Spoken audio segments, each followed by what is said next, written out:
भगवान बुद्ध का सन्यासी जीवन उनके जन्म से लेकर महापरिनिर्वाण तक कई महत्वपूर्ण घटनाओं से भरा हुआ है।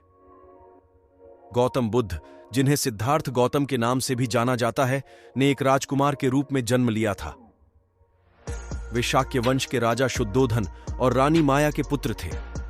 उनका जन्म लुम्बिनी में हुआ था, जो वर्तमान में नेपाल में स्थित है।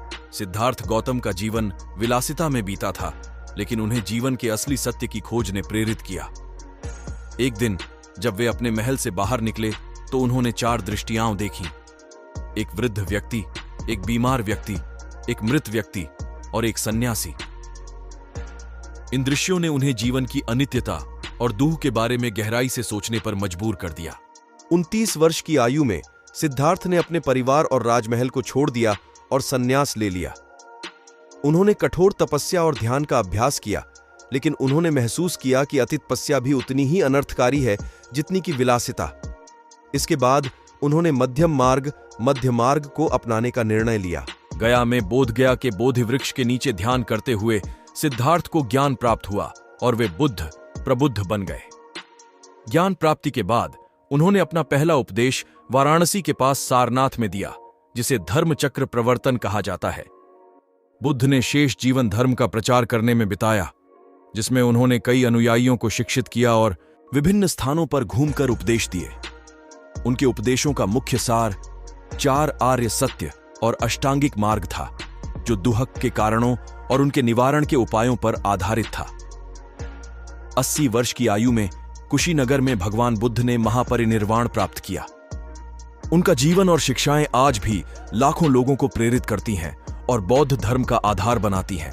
भगवान बुद्ध और उनकी पत्नी यशोधरा दोनों ने अपने जीवन से हमें कई महत्वपूर्ण सीख दी हैं। यहां कुछ प्रमुख बातें हैं जो हम उनसे सीख सकते हैं। जगटा, भगवान बुद्ध से सीखें। बेंट, आत्मज्ञान और ध्यान। बुद्ध ने आत्मज्ञान और ध्यान के माध्यम से जीवन के सत्य को समझने का महत्व सिखाया। 2. दुख का निवारण। उन्होंने बताया कि जीवन में दुख का कारण तृष्णा, इच्छा है और इससे मुक्ति पाने के लिए हमें अष्टांगिक मार्ग का पालन करना चाहिए। 3. मध्य मार्ग। अत्यधिक विलासिता और कठोर तपस्या दोनों से बचते हुए मध्यम मार्ग का अनुसरण करना चाहिए। 4. करुणा और अहिंसा। सभी जीवों के प्रति करुणा और अहिंसा का पालन करना चाहिए। 5. स्वयं पर विश्वास। उन्होंने सिखाया कि प्रत्येक व्यक्ति स्वयं अपने उद्धार का साधक है। अरबा, यशोधरा से सीखें। 1. धैर्य और समझदारी। यशोधरा ने बुद्ध के संन्यास लेने के बाद भी धैर्य और समझदारी से जीवन जिया। 2. संपूर्ण त्याग। उन्होंने पति के त्याग को समझा और उसका सम्मान किया, भले ही यह उनके व्यक्तिगत जीवन के लिए कितना भी कठिन क्यों ना हो। 3.